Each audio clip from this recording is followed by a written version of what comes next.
Pada jam istirahat makan siang, saya menemukan Maya, istri saya, bersama Rendra, tetangga kami, di dalam bak mandi saya sendiri.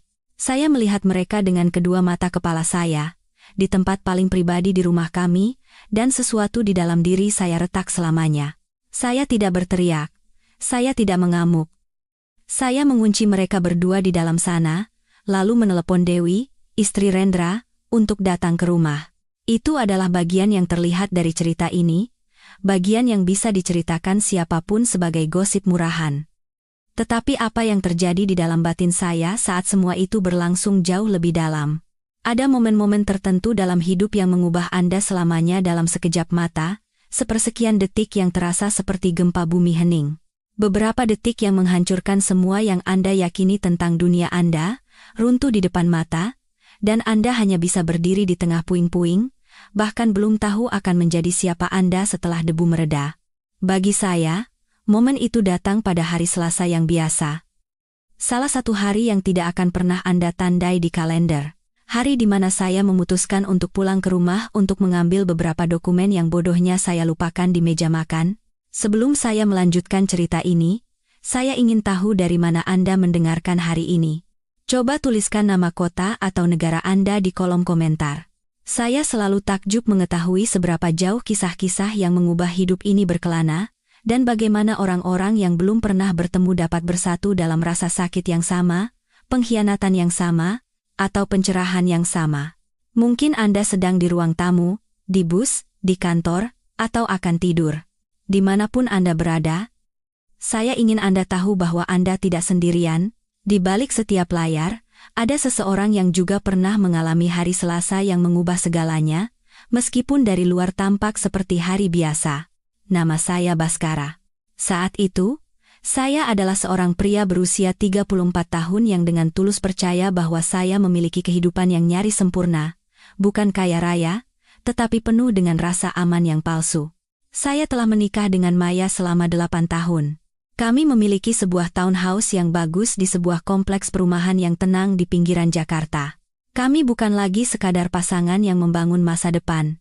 Kami memiliki 2 anak kecil yang mengisi rumah dengan tas sekolah yang tergeletak sembarangan, gambar-gambar yang ditempel di kulkas, dan suara tawa yang berlarian di lorong. Bagi saya, mereka adalah bukti bahwa semuanya baik-baik saja.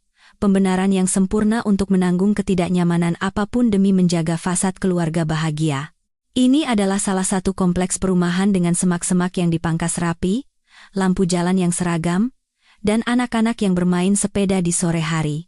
Kami memiliki tetangga yang sudah seperti teman dekat, sekelompok orang yang sering kami ajak bakar-bakaran, nonton bola bareng, dan berbagi keluh kesah. Saya bekerja sebagai surveyor klaim untuk sebuah perusahaan asuransi besar, pekerjaan yang mungkin terdengar membosankan, tetapi bagi saya, itu memberikan rasa kegunaan dan kendali. Rutinitas saya dapat diprediksi, nyaman, dan aman. Atau setidaknya, itulah yang saya yakini. Pagi itu, saya meninggalkan rumah dengan tergesa-gesa seperti biasa. Maya masih di ruang kerjanya di rumah, seperti yang telah dilakukannya selama beberapa bulan terakhir sejak mulai bekerja dari rumah sebagai konsultan keuangan. Meja kerjanya didirikan di ruangan yang dulunya kamar tamu, yang kini diubah namanya menjadi studionya. Saya bangga memberitahu orang-orang bahwa istri saya bekerja dari rumah, memiliki fleksibilitas dan mengatur waktunya sendiri. Saya suka membayangkan itu sebagai simbol kehidupan modern. Selamat datang di Kisah dari Hati, tempat saya berbagi cerita kehidupan baru setiap hari, kisah nyata atau terinspirasi dari kisah nyata yang bisa jadi adalah kisah Anda atau seseorang yang Anda kenal. Jika Anda menekan tombol subscribe dan menyukai video ini, itu akan sangat membantu saya untuk terus menceritakan kisah-kisah seperti ini. Dan sekarang, mari kita kembali ke cerita kita, karena saya yakin ini akan membuat Anda terpaku sampai akhir. Sampai nanti malam ya, sayang. Teriak Maya dari studionya saat saya menutup pintu depan. Matanya tidak pernah lepas dari layar monitornya. Saya ingat nada suaranya yang acuh tak acuh, seolah diucapkan secara otomatis. Saat itu, saya tidak memikirkannya. Saya membalas dengan cepat sambil memasukkan kunci ke dalam saku. Pikiran saya sudah tertuju pada kemacetan, laporan yang harus diselesaikan, dan kopi yang mendingin di tumbler saya. Tidak pernah. Bahkan dalam sejuta tahun, saya membayangkan bahwa itu akan menjadi kata-kata normal terakhir yang kami ucapkan. Apa yang akan saya temukan saat kembali ke rumah tidak hanya akan menghancurkan pernikahan saya, tetapi juga akan menghancurkan citra diri saya sebagai seorang suami, teman, dan pria. Hidup saya sampai saat itu seperti mesin yang diminyaki dengan baik. Presisi, teratur, tanpa hambatan. Setiap pagi pukul 06.30, saya akan membuat kopi sementara Maya mandi. Kami sarapan bersama di depan TV, menyimak berita utama tanpa mendalaminya, seolah-olah hidup dibangun dari rutinitas-rutinitas kecil yang bebas risiko. Saya pergi bekerja, dan dia tinggal di ruang kerja sementaranya di kamar tamu melakukan rapat video, panggilan telepon, dan mengirim email.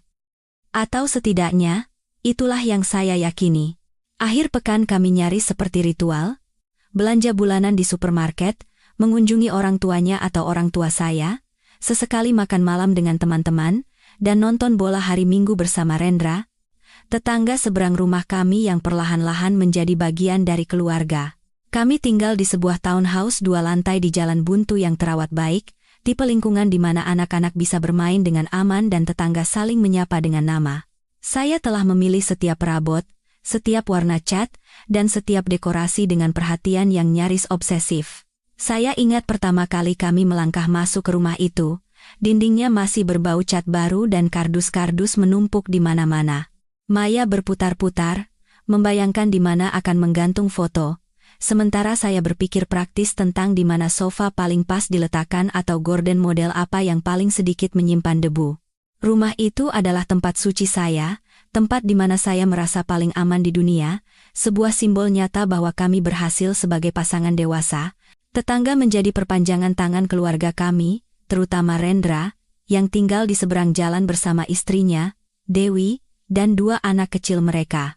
Kami menjadi teman baik sejak mereka pindah 3 tahun sebelumnya.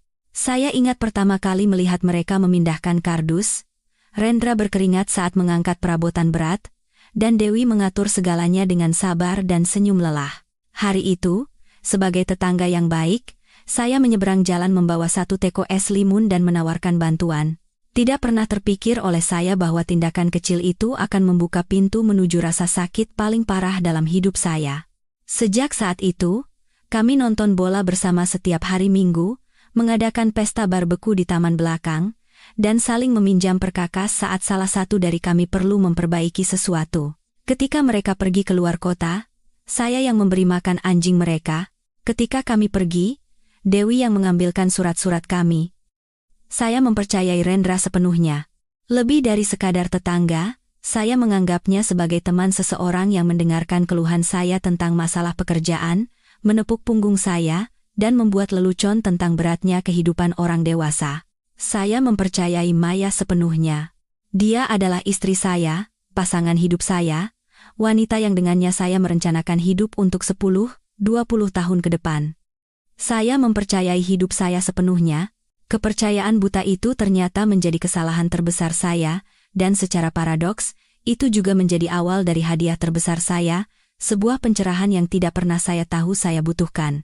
Namun, pagi itu, ada sesuatu di udara yang terasa tidak pas, bahkan sebelum semuanya meledak. Maya tampak lebih linglung dari biasanya saat sarapan. Dia mengaduk kopinya tanpa meminumnya dan terus-menerus memeriksa ponselnya seolah sedang menunggu pesan. Ketika saya bertanya apakah semuanya baik-baik saja, dia tersenyum kaku dan berkata dia ada rapat pagi yang cukup sibuk. Dia mengabaikannya, berbicara tentang klien yang banyak menuntut, lalu mengalihkan pembicaraan. Saya, yang selalu ahli dalam rasionalisasi perilaku orang lain, membiarkannya begitu saja. Saya memilih untuk berpikir dia hanya stres. Saya mengemudi ke kantor dengan perasaan mengganjal di perut, perasaan tidak nyaman yang samar bahwa ada sesuatu yang salah tetapi tidak bisa saya tunjukkan.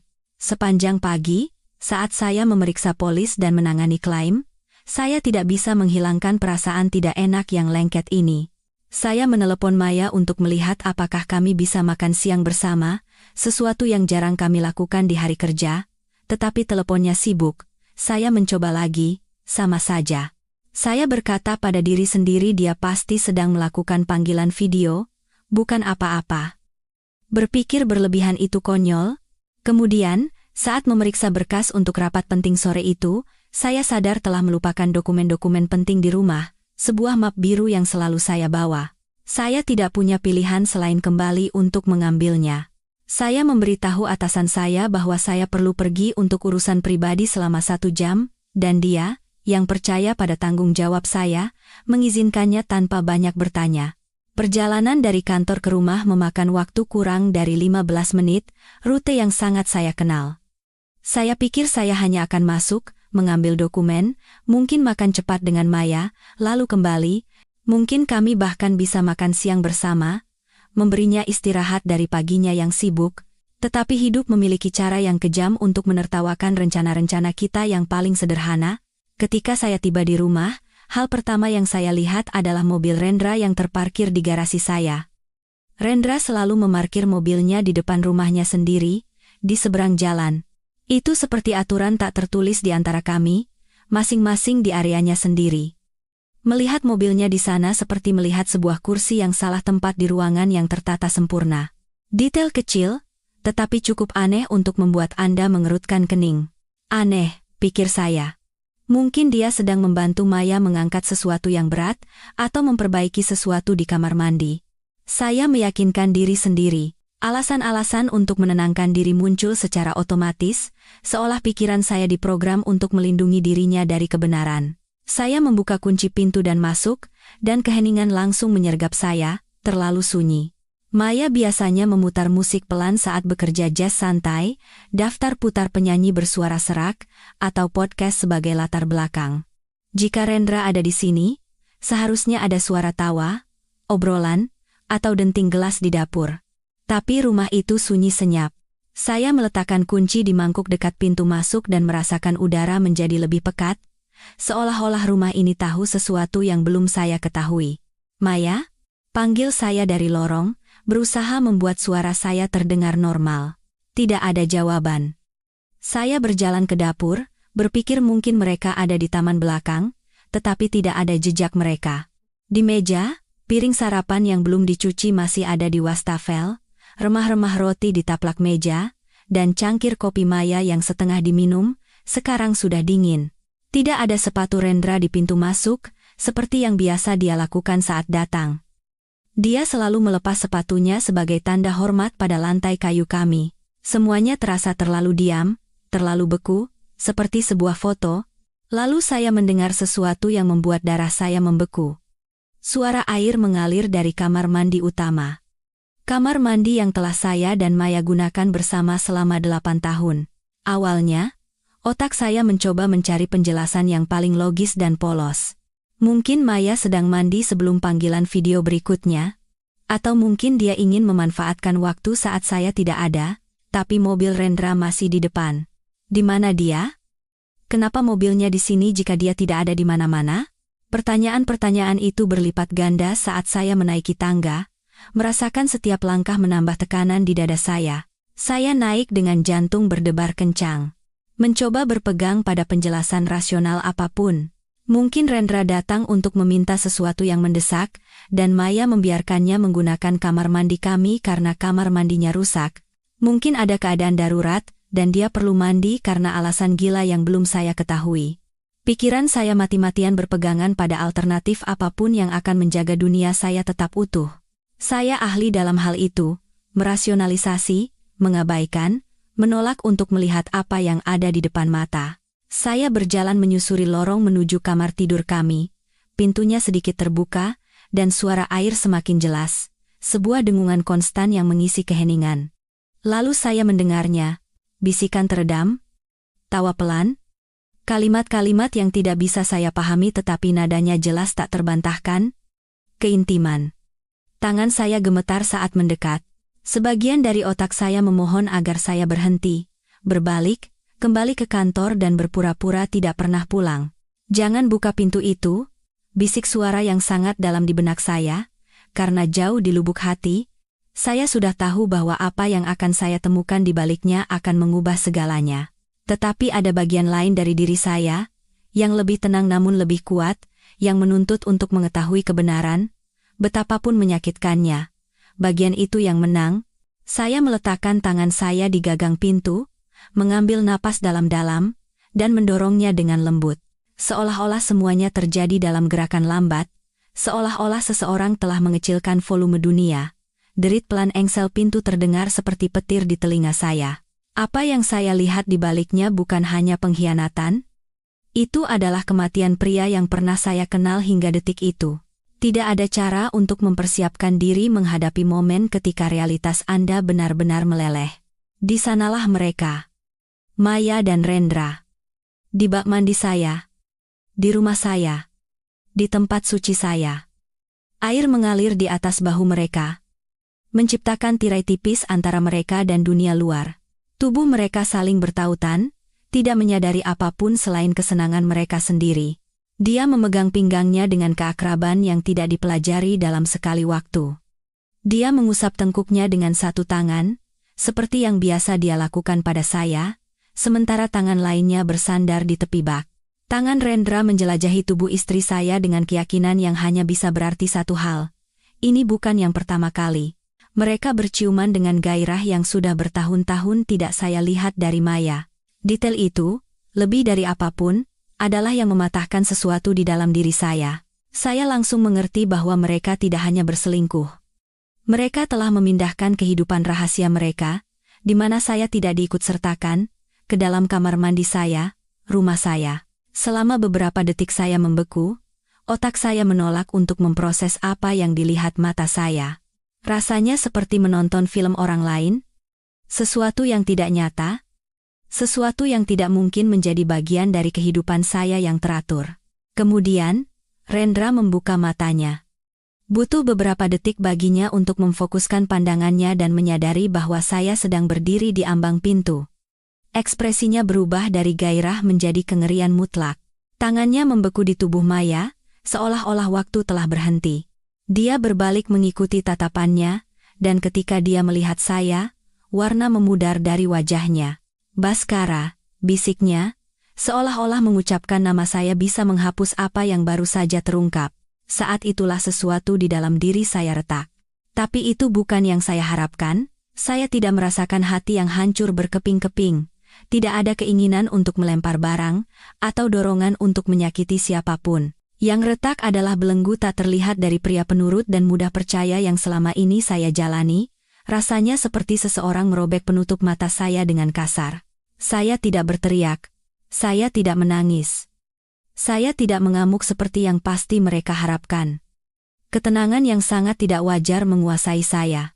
Seolah-olah saya telah keluar dari tubuh saya sendiri dan mengamati kejadian itu dari atas, seolah-olah saya seorang detektif, bukan suami yang dikhianati.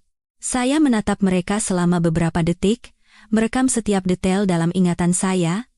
Handuk yang menumpuk di lantai, pakaian mereka yang ditumpuk sembarangan, uap yang mengembun di cermin tempat saya, dan Maya pernah bercermin bersama ribuan kali. Tetap di situ, kata saya, dengan suara yang bahkan saya sendiri tidak kenali, dingin, terkendali, dan berat. Rendra mencoba berdiri di bak mandi, terhuyung-huyung dengan canggung. Baskara, tunggu. Aku bisa jelaskan. Jangan bergerak, ulang saya, dan ada sesuatu dalam nada suara saya yang membuatnya membeku. Saya tidak berteriak, tetapi suara saya dipenuhi otoritas yang belum pernah saya gunakan sebelumnya. Saya membanting pintu kamar mandi, merasakan getarannya di telapak tangan saya, lalu memutar kunci dari luar. Bunyi klik kunci itu bergema dalam keheningan rumah seperti suara tembakan. Baskara, apa yang kamu lakukan? Suara Maya terdengar putus asa dari balik pintu, bercampur dengan suara air yang masih mengalir. Tetap di dalam sana dan pikirkan apa yang telah kalian lakukan, jawab saya, terkejut dengan dinginnya kata-kata saya sendiri. Sementara itu, saya akan menelepon seseorang. Saya berjalan ke meja samping tempat tidur, mengambil ponsel saya dengan jari-jari yang tidak lagi gemetar seperti beberapa menit yang lalu, dan mencari nomor di kontak saya. Nomor yang pernah saya hubungi ratusan kali untuk hal-hal sepele. Mengundang mereka makan malam, meminta gula, membahas hasil pertandingan bola, atau menawarkan untuk menjaga anak-anak mereka. Itu nomor Dewi, istri Rendra. Saya belum pernah meneleponnya untuk hal seperti ini. Layar menyala dengan namanya, sebuah pemandangan normal yang menyakitkan.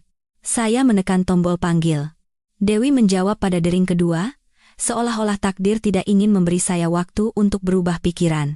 Halo, Baskara. Apa kabar? Suaranya hangat, akrab, tidak menyadari bencana yang akan dihadapinya. Halo, Dewi, jawab saya dengan ketenangan yang sama mengerikannya. Aku butuh kamu datang ke rumahku sekarang. Ada sesuatu yang harus kamu lihat. Ini penting. Ada jeda singkat. Apa semuanya baik-baik saja? Tanyanya cemas. Tidak, jawab saya dengan terus terang yang brutal. Tapi kamu akan mengerti saat kamu tiba. Masuk saja, pintunya tidak dikunci.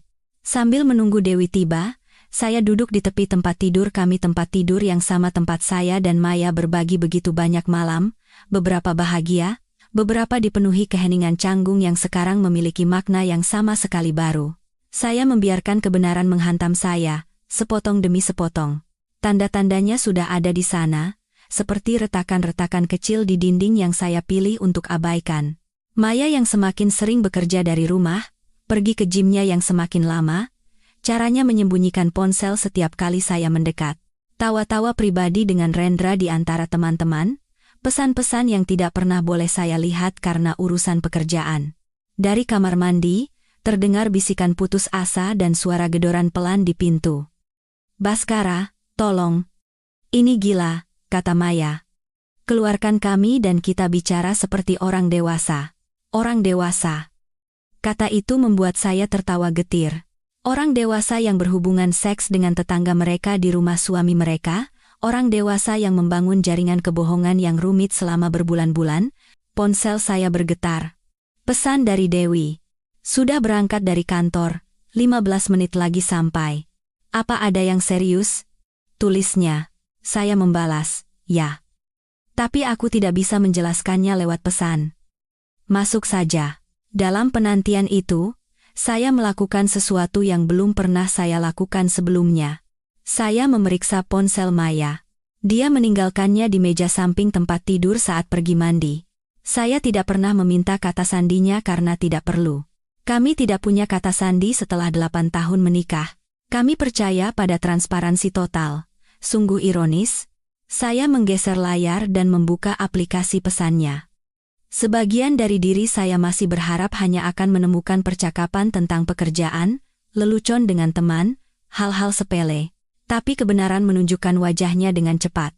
Apa yang saya temukan mengkonfirmasi bahwa pengkhianatan ini jauh lebih dalam dari yang saya bayangkan. Pesan antara Maya dan Rendra berlangsung selama lebih dari 6 bulan. Mungkin lebih, 6 bulan selamat pagi. Tampan dan aku sangat merindukanmu. 6 bulan foto-foto, lelucon pribadi, kata-kata bernada ganda. 6 bulan rencana licik untuk bertemu saat saya pergi. Alibi yang saling mendukung, detail yang hanya bisa dibagikan oleh 2 orang yang sangat intim. 6 bulan menertawakan kenaifan saya, betapa mudahnya saya dibodohi. Baskara itu terlalu polos, tulis Maya di salah satu pesan. Kurasa kita bisa melakukannya di ruang tamu dan dia tidak akan sadar. Itulah yang aku suka darimu, balas Rendra. Spontan, menyenangkan. Dia terlalu mudah ditebak. Saya merasakan sakit yang tajam di perut, rasa sakit fisik seperti ditinju. Tapi pesan yang benar-benar menghancurkan saya dari dalam adalah pesan dari 2 hari sebelumnya. Apa menurutmu kita harus memberitahu mereka? Tanya Maya. Kadang aku merasa bersalah pada Dewi. Dia baik sekali. Belum, balas Rendra. Aku harus memastikan Baskara tidak mendapatkan setengah dari segalanya saat aku menceraikannya. Beri aku beberapa minggu lagi. Aku ingin semuanya beres untuk kita. Saya membaca pesan itu 3 kali sebelum kata-katanya meresap. Mereka tidak hanya berselingkuh dari saya, mereka berencana untuk menghancurkan saya secara finansial, untuk membongkar masa depan saya, keamanan saya, hasil kerja keras saya selama bertahun-tahun. Ini bukan kesalahan sesaat. Ini adalah sebuah proyek. Bel pintu berbunyi. Dewi sudah tiba. Saya menuruni tangga dengan kaki gemetar, menggenggam ponsel Maya seolah-olah itu adalah barang bukti utama dalam persidangan. Saya mengintip dari jendela ruang tamu dan melihat Dewi berdiri di teras dengan ekspresi cemas dan bingung. Dia masih mengenakan pakaian kerja, dengan sebuah map terjepit di bawah lengannya dan rambut yang diikat seadanya. Saya bisa membayangkan dia bergegas keluar dari rapat, mematikan komputernya tanpa menyimpan dokumen, hanya karena saya bilang itu penting. Saya membuka pintu. Dari dekat, matanya menunjukkan kekhawatiran yang tulus. Baskara, ada apa? Suaramu terdengar sangat serius di telepon. Semuanya baik-baik saja?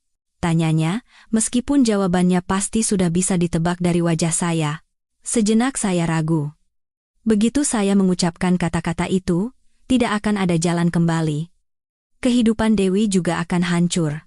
Anak-anaknya akan menghadapi perpisahan, perceraian, dan citra baru ayah mereka. Tapi dia berhak atas kebenaran. Sama seperti saya. Dewi, kata saya, terkejut dengan ketegasan suara saya sendiri. Rendra ada di sini. Di rumahku. Dengan istriku. Aku memergoki mereka. Di bak mandi. Saya melihat butuh beberapa detik bagi kata-kata saya untuk meresap. Ekspresinya berubah dari khawatir menjadi bingung, lalu menjadi tidak percaya, dan akhirnya, pemahaman yang menyakitkan yang langsung saya kenali karena saya baru saja melalui proses yang sama, bersama. Maksudmu bagaimana? Tanyanya. Meskipun jauh di lubuk hatinya dia sudah tahu apa yang saya maksud. Bersama, tegas saya. Tanpa busana. Di kamar mandiku. Aku mengunci mereka. Mereka di atas. Dewi mengangkat tangan ke dahinya seolah-olah kepalanya tiba-tiba sakit. Bibirnya bergetar. Tetapi dia jelas berusaha mengendalikan emosinya. Kami menaiki tangga perlahan, seolah setiap anak tangga adalah sebuah vonis.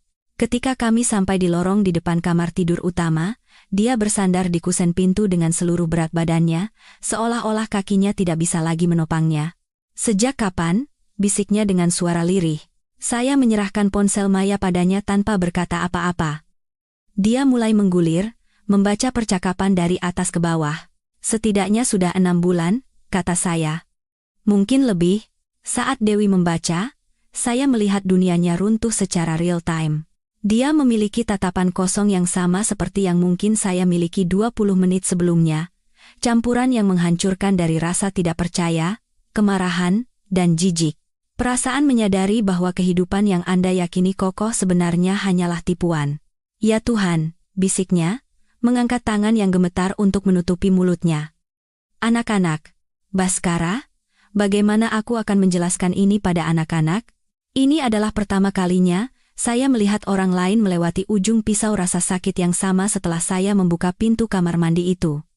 Anehnya, itu membuat saya merasa tidak terlalu sendirian dalam mimpi buruk saya. Kami turun ke ruang tamu karena kami berdua perlu jarak fisik dari pasangan kami. Kami duduk di sofa krem saya. Dikelilingi oleh foto-foto dalam bingkai yang sekarang seolah mengejek kami. Maya dan saya memotong kue pernikahan kami.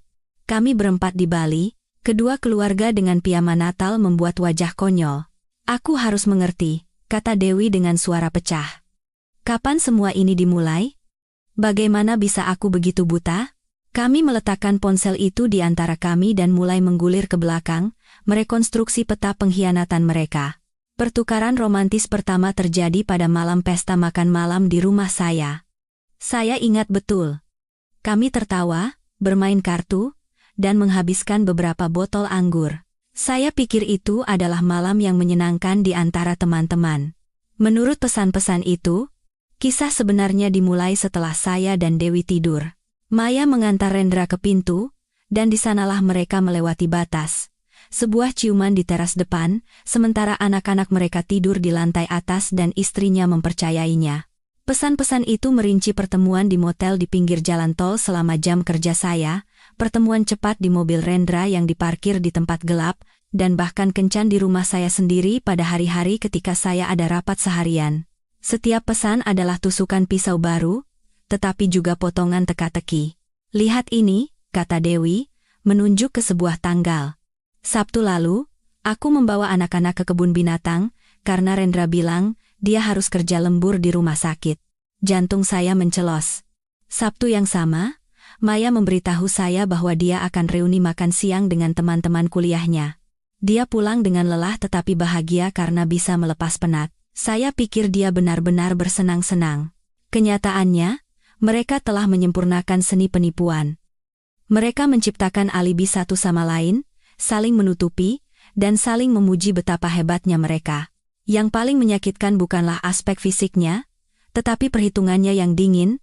Maya telah menghabiskan berbulan-bulan meneliti celah dalam undang-undang perceraian negara kami, mencari cara terbaik untuk melindungi rencana pensiunnya, bertanya kepada teman pengacaranya, bagaimana cara menyembunyikan uang dalam mata uang kripto. Rendra mengiriminya tautan tentang pembagian aset dan tunjangan anak. Di antara pesan-pesan terbaru, kami menemukan sesuatu yang mengubah suasana di ruangan itu dari kesedihan menjadi kengerian murni. Aku menemukan rumah yang sempurna, tulis Rendra. 3 kamar tidur, jadi anak-anak bisa datang. Di lingkungan dengan sekolah yang bagus, seandainya kita memutuskan untuk memperjuangkan hak asuh. Bagus sekali, balas Maya. Begitu aku menyingkirkan Baskara dan kamu menyingkirkan Dewi, kita bisa memulai kehidupan kita yang sebenarnya. Tanpa rahasia, tanpa kebohongan. Hanya kita. Dewi membaca pesan itu dengan suara keras, nadanya dipenuhi kepahitan yang dalam. Tanpa kebohongan, ulangnya, menatap lantai. Setelah 6 bulan yang isinya hanya kebohongan, mereka ingin membangun hubungan di atas kebenaran. Dan masih ada lagi. Maya telah membagikan detail pribadi tentang saya kepada Rendra. Ketidakamanan saya, ketakutan saya, keraguan saya tentang pekerjaan saya, bahkan hal-hal yang saya akui padanya di saat-saat rentan, percaya bahwa itu akan tetap berada dalam ikatan pernikahan kami. Rendra mengejek saya. Dia merasa superior, menggunakan rahasia pribadi saya sebagai senjata. Mereka mempermainkanmu, kata saya pelan kepada Dewi. Mereka mempermainkan kita berdua sebagai lelucon pribadi. Saat itulah saya melihat sesuatu berubah di mata Dewi. Rasa sakit itu mengeras menjadi tekad yang dingin. Tahu tidak? Katanya sambil berdiri. Sudah waktunya kita naik dan bicara. Kami menaiki tangga bersama, bahu-membahu, 2 orang yang berbeda namun terikat oleh pengkhianatan yang sama. Aneh, 1 jam yang lalu, Dewi adalah tetangga saya, istri teman saya. Sekarang, dia adalah sekutu saya, cerminan saya, bukti hidup bahwa saya tidak gila. Ketika kami tiba di lorong, suara-suara dari kamar mandi utama telah berubah. Bukan lagi bisikan memohon, tetapi argumen yang sengit. Ini semua salahmu, seru Maya dari balik pintu.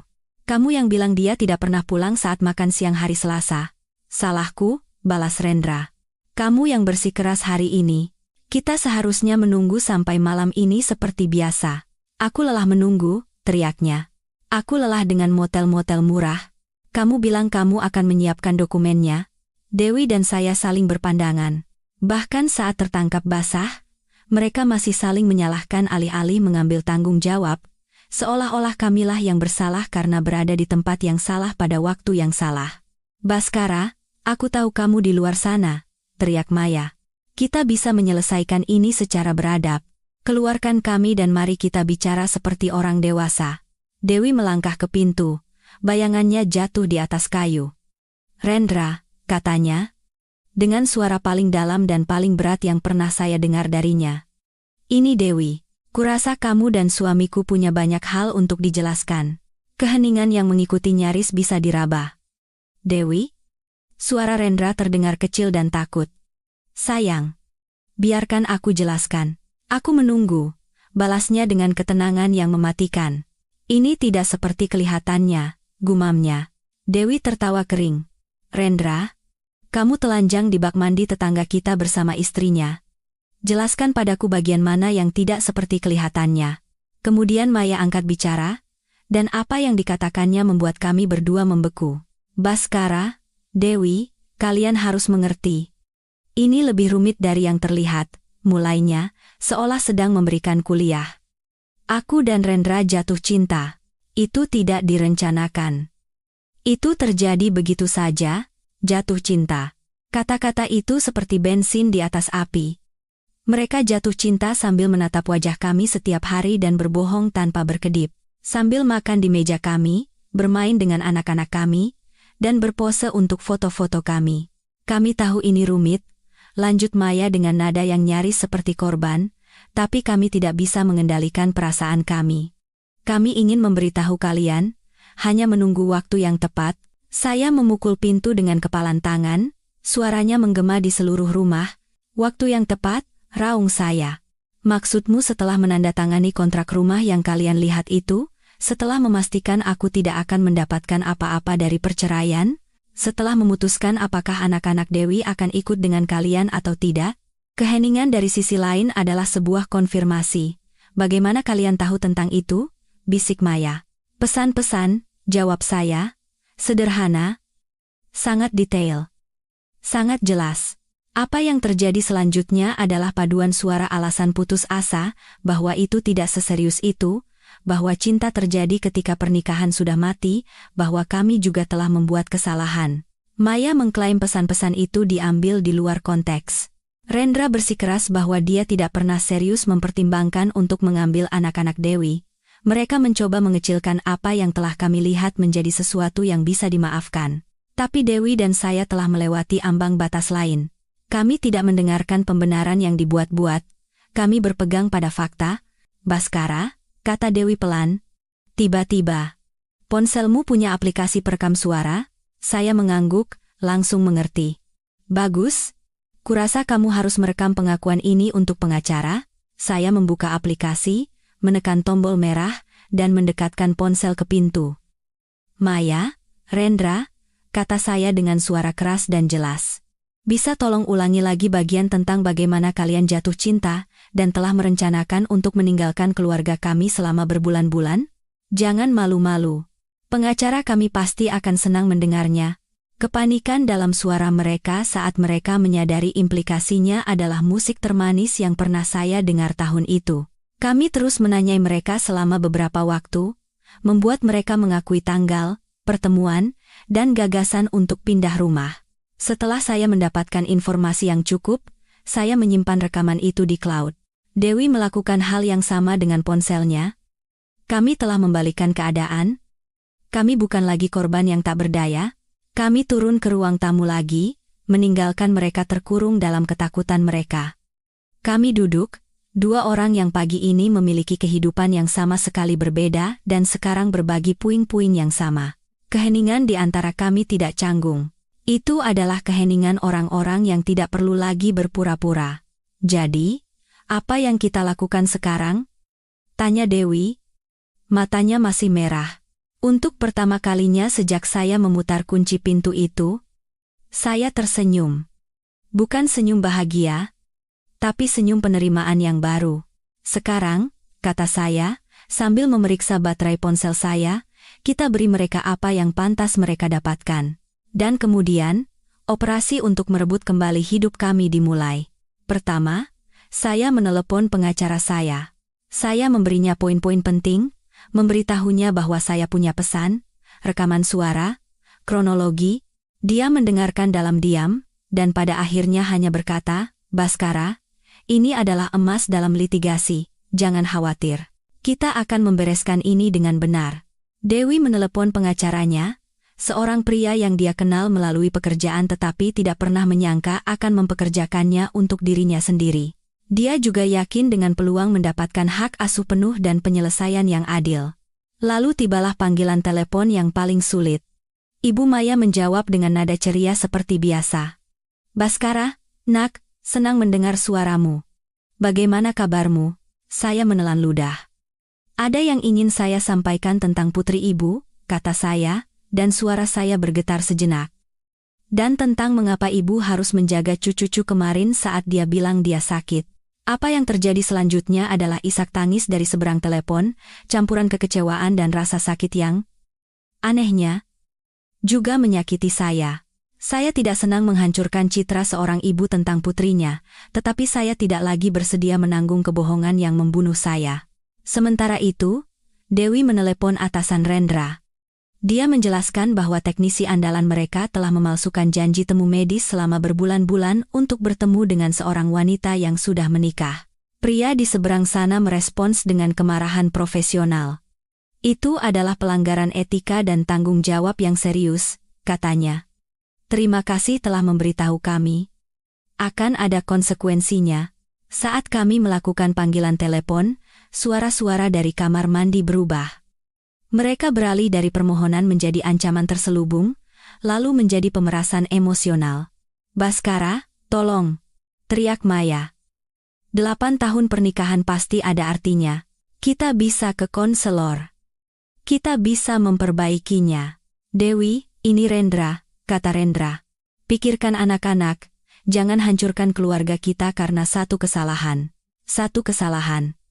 Menyebut 6 bulan alibi yang direncanakan dengan cermat sebagai satu kesalahan nyaris membuat saya tertawa. Tahu tidak, kata saya kepada Dewi setelah menutup telepon terakhir, kurasa sudah waktunya melepaskan mereka. Dia menatap saya, menimbang kata-kata saya. Kamu yakin? Tentu. Jawab saya. Tapi pertama-tama, kita siapkan panggungnya. Kami naik ke atas lagi, tetapi kami bukan lagi orang yang sama. Ada sesuatu di dalam diri kami yang sebelumnya tidak ada. Kesadaran akan kekuatan kami sendiri. Kami berdiri di depan pintu kamar mandi. Di dalam, sunyi. Saya bisa membayangkan Maya dan Rendra duduk di tepi bak mandi, terbungkus handuk, mencoba menyusun cerita yang akan membuat mereka tampak seperti korban. Sebelum memutar kunci, saya menatap Dewi. Aku ingin kamu tahu sesuatu, kataku padanya. Apapun yang terjadi selanjutnya, hari ini telah mengubahku selamanya. Dan bukan hanya karena apa yang mereka lakukan, tapi karena apa yang aku temukan tentang diriku sendiri. Dia mengangguk, air mata menggenang di matanya, tetapi punggungnya tetap tegak. Aku juga, bisiknya. Kupikir aku akan hancur, tapi aku masih berdiri. Saya merogoh saku jeans saya, dan merasakan logam dingin kunci dengan jari-jari saya. Kunci yang sama yang baru saja saya putar untuk mengurung mereka dalam tindakan perlindungan diri yang nyaris naluriah. Tapi sekarang, saat saya memegangnya, artinya berbeda, bukan lagi sekadar kunci. Itu adalah keputusan sadar untuk membuka satu pintu dan menutup pintu lainnya. Untuk mengakhiri satu bab dan memulai bab baru yang masih menakutkan, tetapi saya siap menghadapinya. Saya mengambil napas dalam-dalam. Maya, Rendra, kata saya dengan suara tegas. Kalian akan keluar sekarang, tapi pahamilah bahwa aturannya telah berubah total. Saya memutar kunci. Bunyi klik itu terdengar seperti ledakan lain di rumah yang sunyi. Saya melangkah ke samping. Pintu terbuka perlahan, membawa serta uap dari pancuran yang masih menggantung di udara. 2 orang yang keluar bukanlah pasangan percaya diri yang saya lihat di bak mandi. Rendra yang pertama, terbungkus salah satu handuk putih kami, matanya merah dan bengkak, rahangnya mengatup.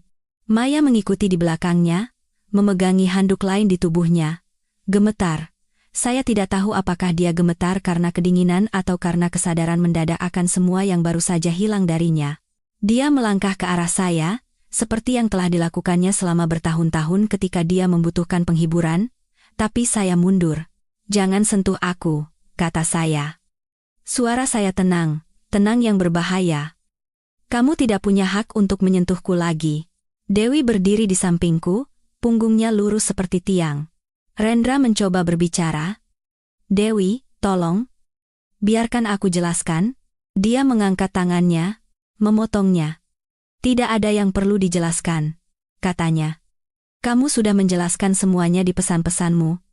Kamu menjelaskannya setiap kali kamu mengejek kami.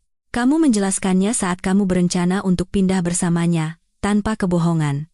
Kami telah melihat mereka telanjang dalam segala hal, bukan hanya tanpa pakaian, tetapi tanpa topeng. Kami telah melihat mereka memohon, berbohong, membuat alasan, dan dalam ketelanjangan moral itu, mereka tidak lagi memiliki kuasa. Duduk. Perintah saya. Menunjuk ke tepi tempat tidur king size tempat saya dan Maya berbagi hampir 1 dekade. Duduk. Karena sekarang kalian akan mendengarkan apa yang akan terjadi. Mereka duduk berdampingan seperti 2 murid yang menunggu dimarahi. Untuk pertama kalinya dalam 8 tahun, Maya tidak berdebat, tidak mengendalikan percakapan. Dewi dan saya yang memegang kendali. Pertama, saya memulai, berjalan perlahan di depan mereka. Kalian akan berpakaian dan segera keluar dari rumah saya. Maya, kamu bisa kembali besok untuk mengambil beberapa barang penting, tetapi hanya jika didampingi polisi atau saksi netral. Hari ini, saya mengganti kunci. Rumah ini bukan lagi taman bermainmu. Saya melihat ekspresinya berubah. Selama bertahun-tahun, dia yang membuat keputusan besar. dinamika itu telah mati. Kedua, lanjut saya. Pengacara kami telah diberitahu segalanya. Kami punya pesan, rekaman suara, tanggal, tangkapan layar, semuanya disimpan di cloud dan dicadangkan. Maya, rencanamu untuk meninggalkanku tanpa apa-apa telah menjadi mimpi buruk hukum terburukmu. Baskara, kita bisa menyelesaikan ini secara beradab, gumamnya, tanpa pengacara. Beradab? Saya menyela. Beradab itu menghabiskan 6 bulan menertawakanku sambil merencanakan cara menghancurkan masa depan finansialku? Beradab itu menggunakan rumahku sebagai motel? Tidak, sekarang kita akan melakukan segalanya dengan benar. Bukan menurut versimu. Dewi yang melanjutkan, beralih ke Rendra. Ibumu sudah tahu mengapa kamu sering membutuhkan bantuan untuk anak-anak belakangan ini. Atasanmu sudah tahu mengapa kamu harus sering pergi mendadak dari kantor. Dan anak-anak kita, pada waktu yang tepat, akan tahu bahwa ibu mereka melakukan semua yang dia bisa untuk mempertahankan keluarga ini sementara ayah mereka memutuskan untuk membakar semuanya. Kamu tidak bisa menggunakan anak-anak untuk melawanku. Balasnya putus asa. Aku tidak perlu, jawab Dewi. Tindakanmu sudah mengatakan segalanya. Lalu saya mendekati Maya, cukup dekat untuk melihat ketakutan di matanya. Tahu apa yang paling menyakitiku dalam semua ini? Tanyaku dengan suara sangat pelan. Dia menelan ludah. Bukan karena kamu selingkuh. Bukan karena kamu mencoba merampokku. Bahkan bukan karena kamu menggunakan kamar mandi kami sebagai latar petualanganmu. Saya berhenti sejenak, membiarkan kata-kata saya meresap. Yang paling menyakitiku adalah kamu selalu meremehkanku. Selama 8 tahun, kamu memperlakukanku seolah aku lemah, seolah aku bodoh, seolah aku tidak akan pernah tahu. Seluruh rencanamu bergantung pada aku tetap menjadi suami yang tidak peduli yang kamu ciptakan. Tapi aku bukan dia. Aku tidak pernah menjadi dia. Aku hanya tertidur. Saya menoleh ke Rendra. Dan kamu? Kamu duduk di sofaku? Makan makananku? Bermain dengan anak-anakku? Memanggilku teman? Sambil merencanakan ini, kamu menertawakan kenaifanku di pesan-pesanmu. Dan sekarang lihat dirimu. Setengah telanjang, tanpa rumah yang pasti, tanpa pekerjaan yang aman, tanpa rencana yang sempurna. Pergeseran itu telah selesai. Saya bukan lagi pria yang sama dari pagi itu. Saya adalah seseorang yang telah menemukan suaranya. Sekarang, kata saya dengan ketegasan yang belum pernah ada yang mendengar dari saya sebelumnya, berpakaian, keluar dari rumahku, dan jangan pernah kembali. Apapun yang terjadi selanjutnya akan didiskusikan dengan pengacara. Kisah kalian dimulai dengan kebohongan dan berakhir dengan konsekuensi. Kisah kami Dewi dan saya dimulai hari ini, bahkan jika di tengah puing-puing. Dewi menoleh ke Rendra. Kamu punya 1 jam untuk mengemasi tas, mengambil barang-barang pentingmu, dan keluar dari rumah kita. Putusnya. Sisanya akan kubicarakan dengan pengacaraku. Ketika mereka akhirnya berjalan keluar dari pintu depan, kecil dan kalah, rumah itu diliputi keheningan yang berbeda. Bukan keheningan yang berat karena syok, tetapi keheningan yang penuh dengan ruang, dengan kemungkinan. Dewi dan saya berdiri di ruang tamu, dikelilingi oleh foto, mainan, selimut yang terlipat, rapi sisa-sisa kehidupan keluarga yang tidak ada lagi. Bagaimana perasaanmu? Tanyanya, menatap mata saya. Saya mengambil beberapa detik sebelum menjawab. Saya mendengarkan napas saya sendiri, detak jam, gumaman jauh TV dari rumah lain. Aku merasa seperti terlahir kembali, kata saya dengan kejujuran yang mengejutkan diri saya sendiri. Seolah-olah aku telah berjalan dalam tidur selama bertahun-tahun, dan akhirnya terbangun. Dewi tersenyum, senyum lelah tapi tulus. Aku juga, katanya. Seharusnya aku berteriak, menangis, melempar barang, tapi aku merasa lebih kuat dari yang pernah kurasakan selama bertahun-tahun. Dia benar. Pengkhianatan itu, betapapun brutalnya, telah menjadi katalisator yang kami butuhkan untuk menemukan siapa kami sebenarnya. Kami bukan figuran dalam hidup mereka, bukan orang bodoh dalam lelucon pribadi mereka. Kami adalah orang-orang yang mampu membuat keputusan, menetapkan batasan, membangun kembali. Malam itu, setelah Dewi pulang untuk berbicara dengan anak-anak dan ibunya, saya sendirian. Tapi saya tidak merasa kesepian. Saya berjalan dari kamar ke kamar, mematikan lampu, memindahkan barang-barang, mencopot beberapa foto. Rasanya seperti saya sedang merebut kembali wilayah saya. Bulan-bulan berikutnya adalah rekonstruksi besar-besaran. Perceraian, yang saya bayangkan akan berlarut-larut dan menyakitkan, ternyata lebih cepat dan tidak serumit yang diperkirakan berkat tumpukan bukti yang ditinggalkan Maya. Dia tidak bisa mendikte persyaratan, tidak bisa menyembunyikan aset, tidak bisa menulis ulang sejarah untuk menampilkan dirinya sebagai korban.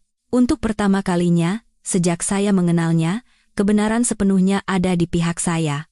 Saya mendapatkan rumah, penyelesaian finansial yang layak, dan yang terpenting, martabat saya kembali. Tetapi kemenangan terbesar bukanlah hukum atau ekonomi, itu bersifat pribadi. Setiap hari tanpa Maya adalah hari di mana saya menemukan kembali siapa saya tanpa kritikannya yang konstan, tanpa komentar-komentar terselubung yang menyamar sebagai lelucon tentang pakaian saya, pekerjaan saya, cara saya menjadi diri sendiri. Saya menyadari bahwa saya telah menghabiskan bertahun-tahun menyusutkan diri agar sesuai dengan citra pria yang ada di kepalanya. Saya berhenti melakukan itu.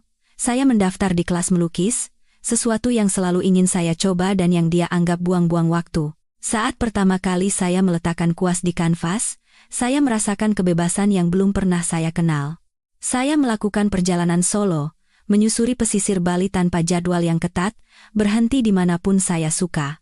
Saya duduk dan menyaksikan matahari terbenam di atas lautan, mendengarkan deburan ombak, dan untuk pertama kalinya dalam bertahun-tahun, suara di kepala saya tenang. Saya bertemu orang-orang baru yang tidak tahu apa-apa tentang masa lalu saya, orang-orang yang melihat saya hanya sebagai Baskara, bukan suami Maya. Dewi dan saya menjaga persahabatan yang aneh namun indah, yang ditenun dengan benang rasa sakit dan kejujuran yang brutal. Kami saling mendukung melalui sidang pengadilan, penandatanganan dokumen, percakapan sulit dengan anak-anak dan keluarga. Dia juga berkembang setelah perceraian. Dia memulai terapi, menjadi lebih terlibat di sekolah anak-anaknya, kembali ke hobi yang telah ditinggalkannya selama bertahun-tahun. Terkadang kami duduk di teras depan, masing-masing dengan secangkir kopi, dan menertawakan hal-hal kecil, menyadari seberapa jauh kami telah melangkah dari hari Selasa itu. 1 tahun setelah kejadian itu, yang saya mulai sebut hari pencerahan, saya bertemu Maya di supermarket. Saya melihatnya sebelum dia melihat saya, di bagian buah-buahan. Dia tampak lebih lelah, dengan garis-garis baru di sekitar mulutnya. Saya tahu dari kabar angin bahwa hubungannya dengan Rendra tidak bertahan dari rasa bersalah, rasa malu, dan dampak finansial dari keputusan mereka. Ketika troli kami berpapasan, dia mendongak. "Baskara," katanya canggung.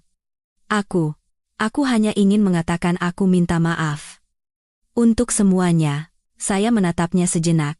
Saya mencari di dalam diri saya sendiri, mencari percikan cinta, benci, atau dendam. Saya tidak menemukan apa-apa, hanya ketidakpedulian, kekosongan yang damai.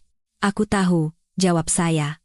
"Tapi aku tidak butuh permintaan maafmu, Maya. Pengkhianatanmu memberiku hadiah terbesar yang pernah bisa kamu berikan. Itu menunjukkan padaku siapa aku sebenarnya. Hari ini, saat saya menceritakan kisah ini kepada Anda, sudah 2 tahun sejak hari Selasa yang mengubah arah hidup saya. Rumah saya telah direnovasi total.